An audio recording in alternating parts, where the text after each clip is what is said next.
This is Here's How, Ireland's political, social and current affairs podcast, presented by William Campbell. Thank you for downloading episode 97 of Here's How for the 16th of January 2020. An election is underway, but will everyone get a fair chance to vote? In this podcast, I'll talk to one politician about the obstacles in the way of people, particularly young people, who want to exercise their franchise.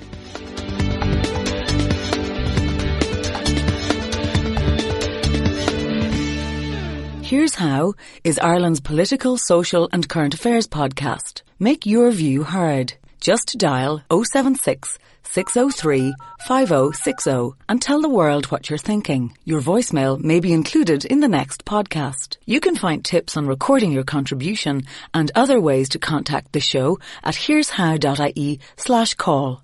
Coming up in a few minutes, voters that might vote for you, Seán, are more settled people and they'll probably have a higher age profile. That's true, isn't it? Not a bit. I was out last night. Hang on, Seán. No, reality. I'm sure you have loads of young people. I'm sure you've got gorgeous young girls who are only running after you to vote for you. But the reality of it is, Seán, that when the exit polls are done, Fianna Fáil perform better in higher age demographics. That is true, yes, isn't it? I think that's a fact, yeah.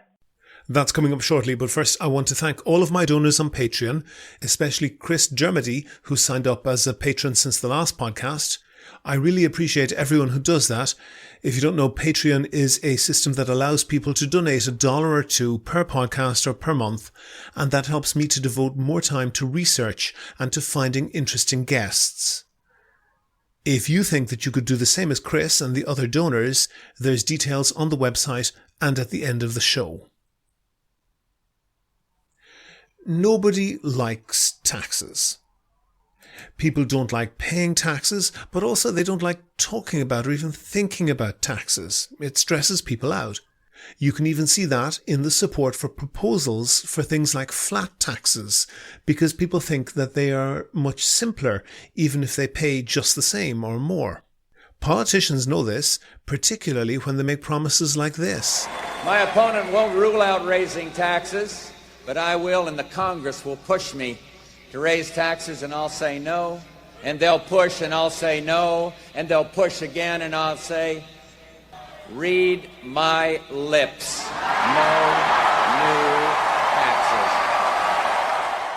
And of course, when those promises are broken, there are serious ramifications. Any politician going into an election promising to introduce a new tax isn't likely to prosper. But that's just what the economist David McWilliams is recommending. And he's right. In fact, he doesn't go far enough.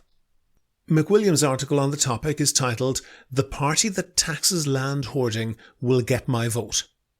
I would argue that we need a wide-ranging property tax that covers all property. That would include houses, building land, agricultural land, commercial and industrial property, the lot. And before you start saying that you don't want to pay any more tax, bear in mind that I'm not advocating you should pay more tax. I'm saying that taxes should be levied in a different way. To be clear, this is not to collect more tax or less tax. This is to collect the same amount in a different way. So why go to the bother of changing the system if you're collecting the same amount of money as before? The reason why is because incentives matter. Right now, Ireland is almost unique in the developed world in that almost our entire tax take is levied on economic activity, with income tax, VAT, stamp duty, excise duty, VRT and others. Ireland has basically no taxes on economic inactivity. And this matters. If you tax brown bread and you don't tax white bread, then people will eat more white bread. This has a real impact on people's economic activity. Right now, hoarding and speculating on property attracts no tax whatsoever. We have plenty of experience with tax exemption schemes for everything from nursing homes to the film industry, and the reaction to them is very predictable. When you make an area of the economy tax exempt, you suck in not just capital, but also talent and initiative. In Ireland, since the abolition of rates, we've been running a 40-year-long experiment to find out what happens when you make property holding into one giant tax-free scheme. And the results are in. They aren't too surprising. Making property tax-free in Ireland has sucked huge amounts of investment capital into the property market, giving us the highest house prices and the highest land prices of almost anywhere in Europe, despite the fact that we have the lowest population density of any country in Europe. Get that into your head. Normally, more supply means lower prices. But Ireland, with the highest supply around, also has the highest prices. But it's worse than that. Because of people hoarding land in places like Dublin 3, Dublin 7 and Dublin 8, people have been forced to build commuter estates as far out as Longford. Ghost estates are without a doubt a result of making property tax-free. Most of those derelict sites in Dublin were bought up for a song in the 1980s, with hugely wealthy landowners now drip-feeding the market to keep the prices high. It costs them literally nothing to keep those sites empty, but it's sucking the lifeblood out of Dublin and other urban areas. The fact that people can hoard land tax-free is the direct cause of the lack of housing and the huge prices that people have to pay for it. That feeds inflation into our economy. When you pay more in Ireland for a loaf of bread or for a childminder or for anything else, when you pay more for those than you would in France or in Germany, it's because the difference is to pay for the higher housing costs for those workers, and sooner or later that difference is going into the pocket of property speculators. If we want a modern grown-up economy, we're going to have to be grown up about reforming our tax system, and that means taxing property like every other modern economy does. Do you agree? Do you disagree? If you want your point of view heard, dial 076 603 5060 and leave a contribution for the show. The lines are open 24/7 and you can find tips on how to record a good contribution and other ways to contact the podcast at here'show.ie/call. On the line, I have Seán Fleming. Seán is currently Fianna Fáil TD for Laois. If the gods of the ballot box smile on him, you're the gods, by the way, listeners. If the gods of the ballot box smile on him, he might become Fianna Fáil TD for the reconstituted constituency of Laois Offaly. He's been a TD since 1997. Before that, for about 15 years, he was the financial director of Fianna Fáil. And Seán, just before the election was called, you raised an issue about who's going to be able to vote. Can you tell me what that is exactly? Yeah, it's very straightforward, and the matter is still unresolved, and we're in day 2 of the campaign. Mm-hmm. The situation is, every year the local authorities, in conjunction with the department, print a new register for the voters' register so people can vote, and that holds for 12 months and is renewed every 12 months. Mm-hmm. So the current register expires on the 14th of February, that's the time, and the new one comes in on the 15th. So a number of people wanting to be on the register for 2020 put their names on the draft register last September and October to be included on the new register for this year. But because the Taoiseach called the election a week before the new register comes into effect, those people who put their names on that draft register to have a vote from the 15th of February on would not now have a vote because the election is called a week early. Okay. So we've never had this situation before where we actually had an election in the week when the register was actually expiring. Okay, and this is important. I mean, democracy has been seen to be under attack around the world, and if this undermines faith in democracy, it's self-evidently going to be damaging. And I don't think it's as bad as you say it is. I think it's worse. I think it's much, much worse. And it's built into the system. You say we've never had an election in February, certainly not for a long time. But why in the hell is it built into the system that if you move house in December of a year, you can't then register to vote until the following November, and then you're not eligible to vote until the February after that. So literally, you can't vote in an election until the election after the February, after the November, after you move house. That's crazy, isn't it? It is. Now, there is reform required, but there is a way of dealing with that with people who've moved houses and people in general. When an election is called, like this one, the government sets out a procedure whereby you can fill up a form, get it stamped by the Gardaí, and get on what they call a supplementary register in addition. So there is ability for all your listeners, if to do this by the beginning of next week, by next Monday, print down the form RFA2 from the Department's Voters Register website, but you have to go and get it stamped by the Gardaí to prove your ID. And pause on that for ID, because I've got up on screen, and I'll post a link to this. I've got this form. This is a 3-page form that you have to fill out, and following the 3-page form that you have to fill out, there's 3 pages of notes. Correct. You have to go to a Garda station with ID, get it stamped and signed, and then you have to go to the local authority. Given how tight the deadline is, there's no point in using in putting it in the post. You then have to go to the local authority. You basically have to go and ask God to get registered to vote. This is crazy hoops to jump through, and this requirement to have the Gardaí stamp and sign it, that's entirely new. That was only brought in a couple of elections back, isn't that correct?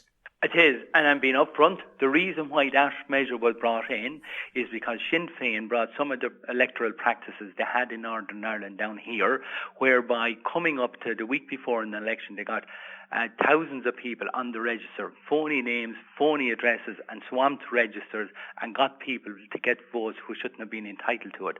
So Oireachtas Éireann decided we can't have this happening because they were abusing democracy. And we said, if you want to get on the register at the last minute with a fortnight to go, you must have proof of identity stamped by the guards. So we had to take extreme measures, and this shouldn't normally be the case. Okay, but pause on that, Sean, because one question I have on that. You've obviously been employed by Fianna Fáil for many years, and you've been a TD for more than 20 years. So the whole of your adult life, you've been in the thick of elections and politics and so forth. Typically, in any given constituency, how many votes are on the supplementary register in each election? I'm going to tell you, for the locals and European elections last year, 2,000 people went on in Laois on the supplementary register to get voting for and it happened for the referendum as well. Nearly 100,000 nationwide. Now, the reason the figures were so high, people knew the local elections were coming up. They knew the European elections date was set 6 months out. So the students' unions and different groups had a campaign running for a month or two to get people onto the supplementary register. That won't happen to that extent this time because, as you said, there's only a week to do this, and you have to print the form, go to your Garda. So for somebody who works a job, which is most people, this is completely impossible, isn't it? Practically impossible. Okay, now hold with that thought. Yes, and the local authority offices won't be open at night time. So this is practically impossible to get time off work, to get to a Garda station and then get to your local authority and so forth. This is practically impossible. It's true, isn't it, Sean, that and you mentioned Sinn Féin, but there are other, left-wing and perhaps policy parties that are on the other side of the divide from you. It's true, isn't it, that voters of what they might call conservative parties, Fianna Fáil and Fine Gael in particular. Oh, we're middle ground, but go on. Okay, voters that might vote for you, Sean, on the whole, are more settled people and they probably have a higher age profile. That's true, isn't it? Not a bit. I was out last night. Hang on, Sean. No, be honest. I'm sure you have loads of young people. I'm sure you've got gorgeous young girls who are only running after you to vote for you. But the reality of it is, Sean, that when the exit polls are done, Fianna Fáil and also Fine Gael to a lesser extent perform better in higher age demographics. That is true, isn't it? I think that's a fact. Yeah. Okay. And what I'm really worried about here, and I actually wrote about this in a book that I published about 10 years ago, I think it's outrageous that somebody who would move house on the 1st of December 2018 cannot vote on the 8th of February 2020. So if somebody who moves house on the 1st of December 2018 probably will not be able to vote in a general election until 2025, nearly 7 years later. Sean, you talk about security, and I follow you. You know, I agree with you in terms of security of the electoral roll. But I can log on to my computer screen right now, and I can renew my passport. One of the most secure things that one can do. Yeah. I can log into my bank account, and I can transfer tens of thousands of euro to whoever I choose. It is not beyond the capability of humanity to say that you could register to vote online. Why in the hell can you not move house on Wednesday, register to vote on Thursday, and vote on Friday? What you said is 100% correct, and I believe that will happen. It should have happened before now.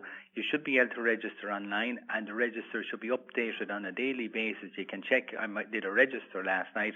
This old archaic system of a council printing a list once every 12 months, and then to get on it when an election is called, while it's possible, if you're working away from home and you're commuting, it's very difficult to actually achieve that. Can be done, and I think what happened this time, by calling the election the day it happened, had he postponed it for just 1 week to Saturday the 15th, this problem wouldn't arise, because all those people who put their name on last autumn would now have a vote on the 15th, but he's called it on the 8th, 1 week early. And I felt I spoke about this before the decision was made to dissolve it all. Mm-hmm. And I think, I'm up front, I think the Taoiseach just showed his disconnect with the ordinary people. He said, sure, you can go register on the supplementary register. You've pointed out the difficulties. The government knew this problem was there. They could have waited 1 week and we wouldn't have this problem now. But the bigger question is, I agree, there should be online registration with your PPS number, because people have only one PPS number, and I believe that will happen in the next stall before the next election, but it is not in now. But it should happen. Can I put a conspiracy theory to you? Yeah. Most young people move house more than once every 7 years. Somebody who turns 18 probably will live, depending on when they leave home, maybe for a year or two with their parents, maybe go to university, go and get a job. The likelihood of people under the age of 30 being able to easily register to vote is extremely low, and for you guys in Fianna Fáil and Fine Gael, that suits you just fine. Well, I'm happy. Like, as I just said, I was out last night canvassing, and I met several people who were working on the register, and I was pre-prepared, and I handed them the form, so they have a few days now to get it stamped into the Garda station, as it so happened last night. But it's a real problem. We met that on the doorstep last night. Okay, let me put one other issue to you, and this has been changed. But in 2007, Finian McGrath and Catherine Murphy, who are both TDs in the outgoing Dáil, they took a case because the Electoral Boundaries Commission that was changing the borders of Dáil constituencies was being as pernickety and fastidious and difficult as they possibly could, because they had the census data from 2006, but the census data from 2006 hadn't been officially announced. The president hadn't signed it or something like this. And on this basis, they were creating the borders and allocating TDs based on the 2002 census to be used in the 2007 election, which means that it would already be more than 5 years out of date. And of course, by the end of that Dáil, it will be more than 10 years out of date. Now, you know, and I know, Sean, that in the west of the country, where population growth is low, Fianna Fáil and Fine Gael do better. And around Dublin and the east of the country, Kildare, Wicklow, those type of constituencies, population growth is very high. And, for example, in the past few decades, Mayo has gone from having 6 TDs to 4. Kildare has gone from having 4 TDs to 7. And it suited you guys just fine to slow down the response of the allocation of TDs to the changes in population. And there's one other issue as well that I want to raise with you. I'm going to disagree with you on what you just said. Now, why is that? I'm going to... one, they won their case, which was right. And no, they didn't. They lost the case, but the judge effectively gave a warning that if the case came again... Yeah, and what has happened since then is once the CSO issues the provisional census figures, which are 99.9999% the same as the final census figures, they can move ahead on that basis because it's so close to the final as to be immaterial. So they are moving, and they are moving quickly, and that's why we have the new boundary. But the old idea that some people incorrectly have, and it accuse you of being a bit old in your thinking on this one, that Fianna Fáil is strong in the west of Ireland. Not the case. There was a time we had 4 seats in Mayo, 4 seats in Dublin. We've only 2, or 4 seats in Donegal. We've only 2 in each of those counties. We've only 1 in Galway West. Our strongest area, you've just mentioned there are 7 TDs in Kildare at the moment.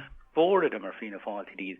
The greater Dublin area, the expansion into Leinster, the Meaths, the Kildares, the Wicklows. But at the expense of Fine Gael, the bottom line is that the Conservative parties, Fine Gael and Fianna Fáil put together, do way better in areas that are losing population and that have older populations. Well, we're not doing that well now in the west of Ireland. We're doing much better in Leinster than we are in the west of Ireland in the last couple of elections. Leinster and Munster has been and the west of Ireland, we have, with the declining population, we've proportionally lost a lot of seats. I just gave you the examples of the 3 west. Clare, we have 1 seat out of 4. Kerry, we have 1 seat out of 5. So the entire west coast, we have nowhere near... I'm not sure if this is a boast, Sean. No, but you were saying we were strong in the west. They're trying to paint the picture Fianna Fáil is the old rural west of Ireland, Atlantic coast people. Currently, for Fine Gael and Fianna Fáil taken together, that I think is the case. But I want to move on to one other one. And this is going back quite some years, and I have been campaigning for more than 10 years that people should be able to, at the very minimum, register to vote online. And I, at one point, just saw a banner ad taken out by the Department of Environment across some page on the internet saying, register to vote, click here. And I thought, God, they've moved, 100 years later, whatever. And I clicked and it said, register to vote, click here. And I had to go through about 3 clicks. And when I got to the 4th page, it said, to register to vote, go to any Garda station or local authority office or library. That's craziness. And the just the laziness of nobody wanting to change anything. The bottom line is that those are the institutions of society from a century ago. The institutions of society today are supermarkets and the internet. Correct. And you said and you made an allegation about Sinn Féin. I can't particularly stand that up, although it's clearly it's clearly your opinion. It's clearly your opinion, yes. But for all that added insecurity, the electoral register is a catastrophe. There was a study done by Audryn Flynn in 2006, and I haven't seen any reforms to change this since then. 860,000 incorrect entries on the electoral register. 860,000, more than a third of all the entries are wrong.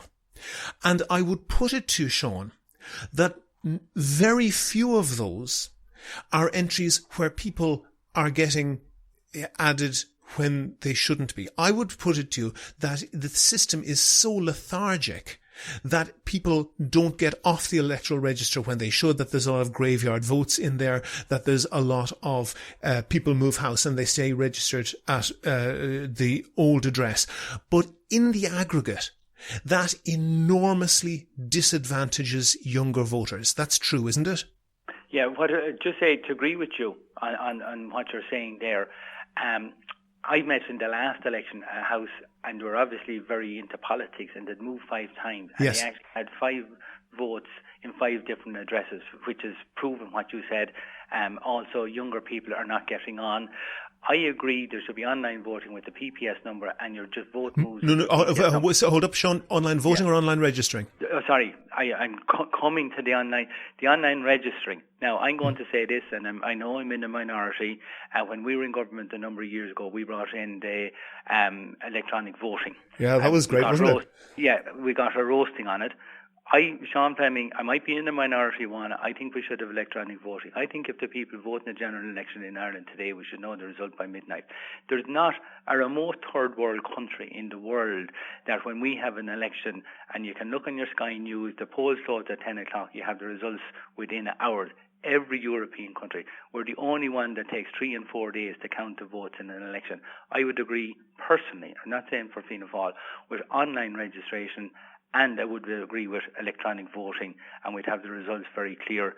I know people got nervous of that. Who the hell cares? Seán, you're a TD. I'm probably a bit of an anorak as well. I'd like to have it instantly. Most people don't care. And the difficulty, and there were great difficulties and huge amounts of money spent. And I note that Fianna Fáil was willing to spend money on the electronic voting that they weren't willing to spend on getting the electoral register right. But there were enormous problems with that. And one of them is our electoral system is not amenable to electronic voting, because if you can store all of those records of votes electronically, that means you can search them electronically, and every vote in Ireland is unique. And that there's no identification of the voter. There most certainly is. You can absolutely identify yourself. If you're in somewhere like Galway West, where they had, I think, 23 candidates, you can vote 1, 2, 3, 4, 5 for your top candidates, and then vote the lower candidates in a unique order that is unique to you. And when it was run, I think I looked at it in Dublin North, 25% of the votes were absolutely unique. Only one person voted in that way.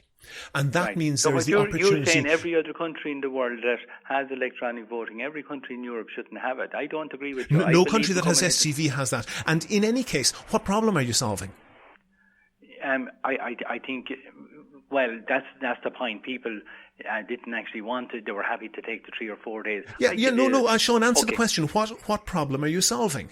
Well, personally, I'll give you my view on it again. There was a general election in England a few weeks ago. Mm-hmm. They had the voting today, and the new government were in situ the following day. Mm-hmm. It takes, in Ireland, weeks for the Dáil to reassemble, because it can be count after. That's nothing to do with. Hang on a second. No. And we've had situations where the final seat and the final make-up in the Dáil hasn't even been resolved in a week of polling, and I don't think that's efficient in the modern. But back to the voters' registration. Yes. Personally, I'm saying this. The system is wrong. The system is archaic. I'm a proponent of wanting change. And what one of those, and I'm going to upset some people by saying this, the job should be taken off the local authorities.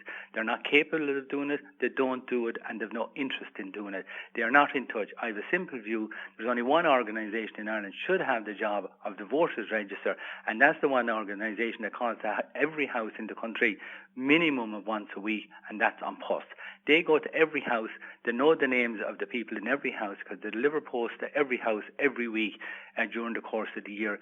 And no organisation is more equipped to know who is living where, how quick to change address.